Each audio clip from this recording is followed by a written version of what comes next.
Chalala police station દ્વારા Visavadar police સ્ટેશનના કાલસરી ગામે થયેલ ઘરફોડ ચોરીનો ભેદ ઉકેલી મુદ્દામાલ રિકવર કરતી ચલાલા પોલીસ ટીમ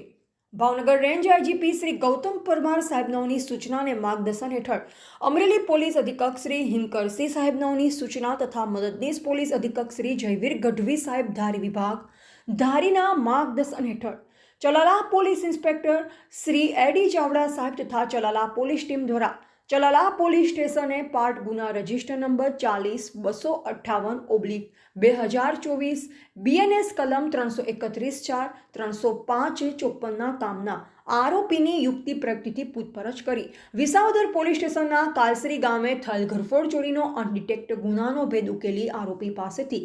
મુદ્દામાલ રિકવરી કરી ધોરણસરની કાર્યવાહી કરેલ છે। વિસાવદરના કાલસરી ગામે એક બંધ મકાનમાંથી આશરે 2,70,000ના કિંમતના સોનાના દાગીના તથા રોકડ રૂપિયા 47,000 મળી કુલ રૂપિયા 3,70,000ની કોઈ અજાણ્યા ચોર ઈસમે ચોરી કરેલ હોય જે બાબતે વિસાવદર પોલીસ સ્ટેશને પાર્ટ ગુના રજિસ્ટર નંબર 240-247/2024 BNS કલમ 305-331-3-331-4 મુજબ ગુનો રજીસ્ટર થયેલ હોય જેમાં ચોરી થયેલ મુદ્દામાલમાંથી આ મુજબનો મુદ્દામાલ રિકવર કરેલ છે। આરોપીની વિગત અમિતભાઈ વિજયભાઈ સોલંકી ઉંમર વર્ષ 24 ધંધો મજૂરી રહે ચલાલા દાનેવ સોસાયટી તાલુકા ધારી જિલ્લા અમરેલી। અલ્પેશભાઈ મુકેશભાઈ સોલંકી ઉંમર વર્ષ 19